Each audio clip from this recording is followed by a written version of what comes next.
அடியேன் ராமானுஜதாசன். அனைவருக்கும் வணக்கம். இன்னைக்கு நம்ம ராமானுஜ நூற்றந்தாதியில 34வது பாசுரம் பார்க்கலாமா? நிலத்தை செருத்து உண்ணும் நேசகலியை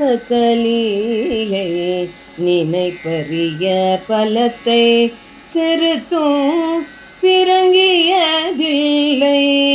என் பெய்வினை தென்புலத்தில் பொறித்த அப்புத்தக சுமை பொறுக்கிய பின் நலத்தை பொறுத்தது ராமானுஜம் தன் நயப்புகழே. இழிவான கலிகாலம் நாம் வாழும் பூமியின் சீரான வாழ்க்கையை முழுவதுமாய் குலைத்து தன் இஷ்டத்துக்கு நம்மை நடத்தி செல்லும். இப்படிப்பட்ட இழிவான கலியின் பலத்தினை நம் மனதால் அளவிட முடியாதது. அப்படிப்பட்ட வலிமையுடைய கலியின் மாயையை உடைத்து மக்களுக்கு ஞான ஒளியை உண்டாக்கிய காரணத்தால் மட்டும் ராமானுஜரின் புகழ் பெருகவில்லை. அடியேன் இங்கே செய்த பாவங்களை யமலோகத்தில் எழுதி வைத்துள்ள புத்தகத்தை பொசுக்கியதாலேயே இந்த பாரில் ராமானுஜரின் பெருமைகள் ஓங்கி நிற்கின்றது. போன பகுதியில திருவரங்க பெருமாள் அரையரை வரதன் முத்தமிழில் இசைக்கச் சொன்னார் என்பதை பார்த்தோம் அல்லவா? இந்த பகுதியில் அரையர் என்பவர் யார், அவர்களது வேலை என்ன, இந்த அரையர் சேவை என்பது எப்போதிலிருந்து தொடங்கியது, யார் தொடங்கியது என்பனவற்றை பார்ப்போம். இதை தெரிந்து கொண்டால்தான் வரதனின் முன்பு திருவரங்க பெருமாள் அரையர் சேவித்த சேவை புரியும். வாருங்கள் தெரிந்து கொள்வோம். அரையர் எனப்படுபவர் வைணவ கோவில்களில் முக்கியமாக திருவரங்கம், ஸ்ரீவில்லிபுத்தூர், ஆழ்வார் திருநகரி, மேல்கோட்டை என்கின்ற திருநாராயணபுரம் என்ற இந்த கோவில்களில் மட்டுமே தற்போது காணப்படுகின்றது. இவர்கள் ஆழ்வார்களால் பாடப்பட்ட 4000 திவ்ய பிரபந்த பாடல்களை பெருமான் முன்பு கைகளில் தாளம் இசைத்து தேவகானமாக பாடுவர். ஒரு சில பாசுரங்களுக்கு அபிநயமும் செய்வர். முக்கியமாக மார்கழி மாதத்தில் வைகுண்ட ஏகாதசிக்கு முன்பு 10 நாட்கள் பகல் 10 என்றும் நம்மாழ்வார் பாடிய திருவாய்மொழி தவிர்த்து மற்ற பாசுரங்களை பாடுவர். ஏகாதசி அன்றிலிருந்து ரா 10 தொடங்கும். இந்த 10 நாட்கள் நம்மாழ்வார் பாடிய திருவாய்மொழி சேவிப்பர். இதற்கு அத்தியன உற்சவம் அல்லது திருவாய்மொழி திருநாள் என்பர். கடைசி நாள் நம்மாழ்வார் திருவடி தொழுவார். பின்பு உலக மக்களை உய்விக்க திரும்பவும் தர வேண்டும் என்று கேட்பர். பெருமானும் கொடுத்தோம் என்று நம்மாழ்வாரை திரும்பவும் நம்மிடம் கொடுப்பார்.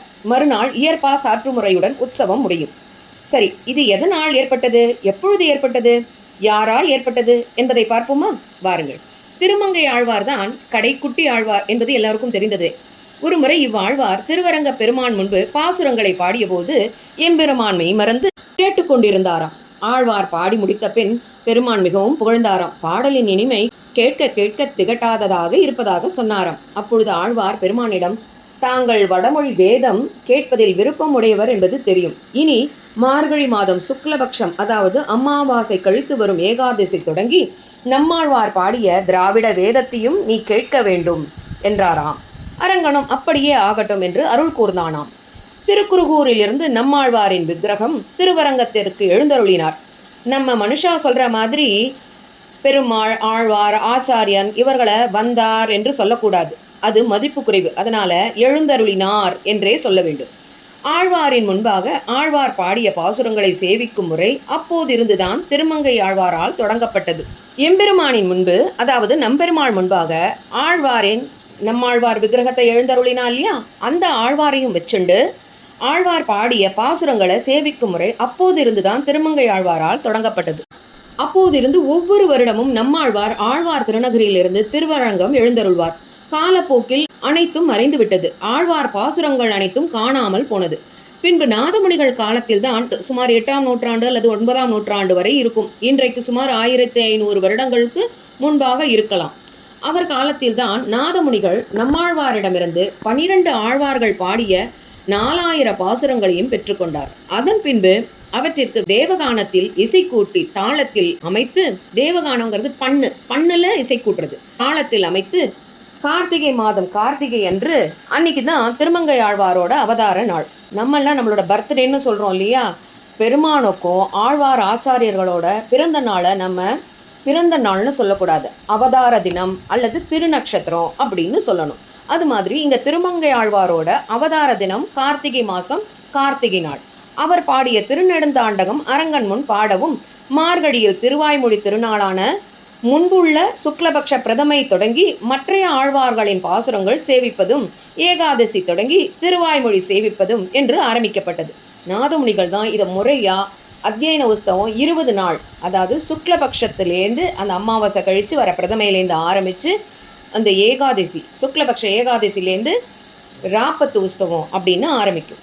நாதமுனிகள் தனது மருமகன்களான மேலையகத்தாழ்வான், கீழையகத்தாழ்வான் என்ற இவர்கள் இருவருக்கும் பண்ணுடன் இசைக்க கற்றுக் கொடுத்தார். அவர்களை திருவரங்கரின் முன்பு இயற்பா தவிர மற்றைய 3000 பாசுரங்களையும் தாளம், இசை, அபிநயம் 3உடன் கூடிய பாசுரங்களை சேவிக்க வைத்தார். இதில் மயங்கிய நம்பெருமாள் ஒருவருக்கு மதியாதா தெய்வங்கண் மணவாள பெருமாளரையர் என்றும் மற்றவருக்கு நாத வினோத அரையர் என்றும் பெயரை சூட்டினான். இப்படி தொடங்கப்பட்டதுதான் அரையர் சேவை. அத்தியன உஸ்தவம் மட்டுமல்லாது அரங்கனின் அனைத்து திருநாள்களிலும் இவ்வரையர்கள் நம்பெருமாள் முன்பே தாளம் இசைத்து பாடுவர். இவர்களுக்கு விண்ணப்பம் செய்வார் என்ற அழகிய தமிழ் பெயரும் பழங்கால கல்வெட்டுகளில் பொறிக்கப்பட்டிருக்கிறது. இப்படிப்பட்ட அரையர் சேவையை தான் நம் திருவரங்க பெருமாளரையர் வரதன் முன்பு இசைத்தும் பாடியும் அபிநயத்தும் காட்டி வரதனை மயக்கி ராமானுஜரை பெற்றுக்கொண்டார். அடுத்த பகுதியில் வரதன் என்ன செய்தார் என்பதை பார்ப்போமா?